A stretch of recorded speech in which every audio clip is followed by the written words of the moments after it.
what a story, dude. Like, these guys are fucking unbelievable. Sorry. No, you're good. You're Sorry, good. I'm your sponsor. No. They're fine. I'm so happy to be a part of these guys' careers, and our team is awesome, and I want to scream it from the mountaintops.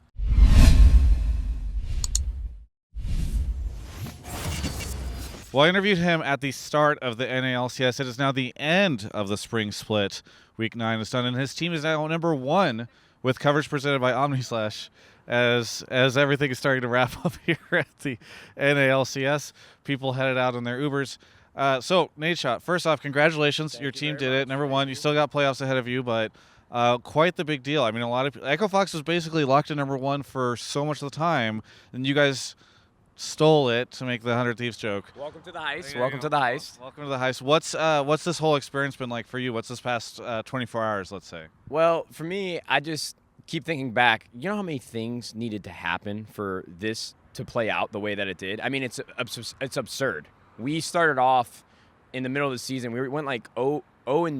I think we were on a 3-game losing streak. And then since then, we've gone 8-1. Yeah. I mean, the turnaround that our rosters had is just unbelievable. And so the last 24 hours, it was a whirlwind for me just because I didn't know what to expect. I knew our team was playing really well in the week previous in scrims. It seems like they're just connecting a lot more as players and as teammates. There's a lot of more synergy, a lot more smiles, a lot more talking. So it just felt like everything was lining up for us. And beating Echo Fox 2 times in a row on stage, although they are playing with a new lineup than they have the entire split, it's ridiculous, man. I'm so thankful and just blown away by our team's performance. It's interesting for me because, one of the questions I have for you is, was there any moment that you were concerned about the team or you thought maybe things might not go well? Because I remember you guys in the heist, there's an episode where you end and you're like, I'm going to talk to you about someday. And then the next episode, you're like, but I can't yet because we just lost a bunch in this episode. So around that time, which I think was, like you said, the middle of the split, did you start to feel like, this might blow up? Well, I think our team internally, there was a point where we were just thinking to ourselves, okay, we are on the brink of not even making the playoffs. Like, there was a time, if you go back and watch some of the broadcasts, where we were sort of written off. And so for us to turn around and just explode the way that we have, I mean, it's just ridiculous. I just did not expect it. But there was definitely a time where we were more worried about our playoff hopes, I would say, than anything. We weren't worried about the players. We did like an all-house meeting where my partner, John, he's our president and COO, we met with all the players individually and all the coaches just to sort of reset expectations and help them understand that we have your back 100%. We're here to help you in any way that we can. We just expect you to go into practice and play hard every single day. I mean, the schedules that they're on are incredibly rigorous. It's like 10 hours a day, and then they go and play solo queue. And so we understand that commitment, but when you're doing that, you have to put your best foot forward and as much effort as possibly can. And it's like 100 Thieves stand for 100% some of the time, and so we need that all the time. So there was definitely a point where we were worried, but I think we did a good job. The coaching staff did a fantastic job of managing the players and the morale of the team and just pushing them forward at every turn of the corner. So I'm just really proud of the entire staff. Yeah. How much would you attribute the success of the team to the frequent in-and-out meals that you guys eat? Well, here's the thing. I've made 2 bets with the team thus far. When we first played Optic, which was my old team, I told them, if you guys win, I'm going to buy you guys all Yeezys from Adidas and Kanye. And then we played Team Liquid, and we needed to play them to stay undefeated, and they were undefeated at the time earlier in the split. I told Neil, if you guys win, I'll get you a gift card to In-N-Out for $250. I haven't paid up on either of those bets yet. I told them it's a 2-month window that I have time to, make do on what I bet. But I think the In-N-Out helped, for sure. Yeah. I feel bad because someday I always wants to get hot dogs, but, we only have burgers. And we would go to Shake Shack, but it's so far away. Right. We need to get some hot dogs for someday. Well, hopefully we figure that out soon. One of the fun moments for me is reflecting back to, I think it was December when I first interviewed you, and you said, I'm so excited about this. I'm going to be at every single game, and you have been. I've seen you in the audience every single game. High five. Good job. You did it. Commitment. That's such a gentle high five. Yeah, I know. Well, I wasn't expecting it. There we go. Okay. That's a little hot. No. So first off, you did it. What has it been like for you, or what is it like for you now reflecting back to kind of like you first had this roster, probably was like, I believe in these guys, and you're like, okay, I believe in you, and like we'll make this work. To now, like you've been here every single day. You're now headed into playoffs as number 1 seed. Like, what's that arc been like for you? What I didn't realize was how much I was actually going to enjoy watching League of Legends. I think it's because I have skin in the game that I'm probably more interested in it, but I just think League of Legends as a whole is such a incredible spectator experience. Like, every kill is important. So I've really enjoyed my time watching. But what I love the most is how resilient our team has been, honestly. To have a middle part of the season where things just weren't going their way, to turn around and do everything that they did. Just the players' stories has had me invested in their careers and just getting to know them. I've loved every second of it. I mean, every Saturday and Sunday, I'm going to be really sad for the next couple months until the summer split starts up, but I'm ready for the playoffs. Yeah. One of the things that we never really talked about, sort of in response to this moment just now we were talking about, was when I first did that interview with you and you had that quote that was like, I'm going to be at every single game.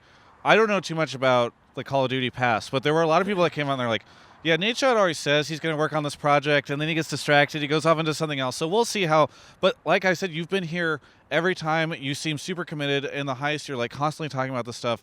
Do you think that this is your future for a long term now? Like, what has this been like for you as you've transitioned into sort of being like a businessman and a leader for this team, and really moving into this role? I'm all in, man.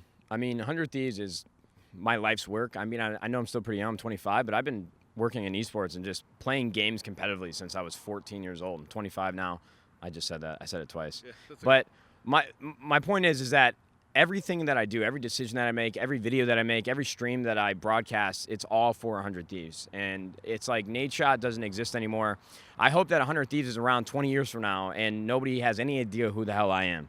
It's like, that would be a success for me. But I'm all in. It's my only focus as a businessman, as an entertainer. All of my energy is being spent bringing 100 Thieves to new heights. So, I mean, I'm going to be at the LCS as long as they'll have me. I mean, very good. And hopefully that's for a while. Speaking of that, playoffs kicks off next week. You guys get the bye, so you don't have to worry about that. But then you'll be showing up after that, and you'll be headed to Miami regardless. How do you think, is the team going to continue with this? Are you guys going to get number 1? Are you going to go off to the international stage? I would like us to go number 1 and be first place after everything is said and done. I think it would be an incredible experience for our organization as a whole just to be a part of an international event so far, or at the beginning of our, I mean, we've only been around for 2.5 months. I mean, it would be ridiculous. But, you know, I think for us, one thing that I didn't even imagine that us would be finishing in first place. But I think the implications that this finish has for us and like the bigger picture, maybe going to Worlds at the end of the year, this is great for points. This is great for everything. This is great for long term. So I'm definitely thinking about what could happen in the spring split playoffs. I would love to go to MSI for the first time. But it's like, I feel like 100 Thieves needs to pay their dues. Yeah. You know, I was talking to Jack earlier in the player lounge, and he was just telling me about their history and I was like, hey, have you ever won a split before? Yeah, he's won 2. And then he starts talking about the seasons, and I'm like, holy God, yeah. I'm being spoiled. I mean, our team did such a good job of putting together a roster that can compete at the highest level. And so just having so much success early on, I definitely am honored, but I'm humbled as well. I just need to manage my expectations, I suppose. I got to pay my dues. Yeah. Well, I know that you guys got number 1. I want to give this to you. A lot of people have been talking about merchandise. At the end of the heist, there's a shot of one of your guys like looking at a wall. You guys just came in number 1. Are you guys going to restock merchandise? What's going on with the fans there? When is this going to be uploaded? This will hit tomorrow, if not like maybe Tuesday or Wednesday. Probably Tuesday or Wednesday because I have like a 24-hour window. You might see some announcements then. You might see some announcements. Listen, merchandise and apparel for 100 Thieves is probably our number 1 focus right now. And I would like to say for everybody watching, we're not sitting here trying to hold it hostage so that you guys can't feel like you're a part of 100 Thieves. I'm honored that so many people want to spend their money and represent our team. But we're just trying to make sure that we get the process right so that you have the highest quality clothing that will last you many, many years when you decide to spend money with 100 Thieves. Yeah. That's been our biggest focus. And I don't think people understand how long that actually takes, especially for us because the LCS started in January. We finalized our team in December, and we had to put together an infrastructure for our team. First and foremost, take care of the players. And all the organizations that you are watching right now, besides Clutch Optic and Golden Guardians, they've had years to prepare. And so it's just kind of like another day for them where we had to start from the beginning. So we had to make sure our players were comfortable and happy, and we set those guys up for success. And now we're focusing on the fans and the community. And so I think you'll see in the next couple of weeks we'll be making some announcements. And I promise you, the reason why it's taken it so long for us is just because we want you to be happy and satisfied when you decide to represent us with clothing. Is there anything that you want to say to any of the 100 Thieves fans out there? In the middle of this interview, I swear to God, I thought I was going to have a panic attack. I'm not even kidding. How come? Yeah, if you guys go back and look, I don't know. I deal with anxiety, and like I swear to God, in the middle of this, I was almost going to tell you to stop. Like, my left arm was getting numb. I thought I was having a heart attack, but I think I might be a hypochondriac. I don't know. But that's all. Okay. Now that's what you're saying. I almost had a panic attack in the middle of this. And I'm not like I don't get nervous doing these interviews, but holy God.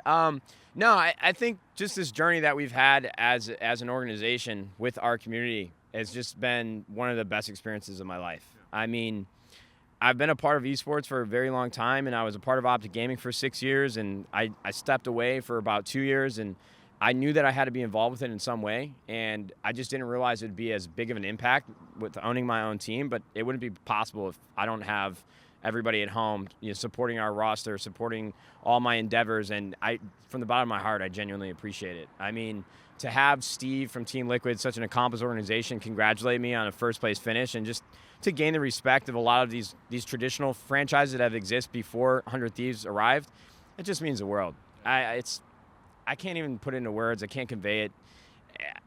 You'll see with our actions that we really are excited to be here, a part of the LCS. The support that we've received from the fans on our videos and just being welcomed with open arms, being a newcomer, I don't even know how to explain it to you guys. We just really appreciate it. We're going to keep working hard. Well, congratulations, Nadeshot. I really appreciate it, the interview and everything, and it's been cool to sort of see from beginning to now how the split has gone for you. Are you kidding me, man? First place. It's pretty good. How'd that happen? Pretty good.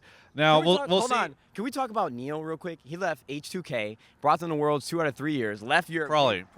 Yeah, probably. Sorry, Neil. Came back to North America, got our team first place. Yeah.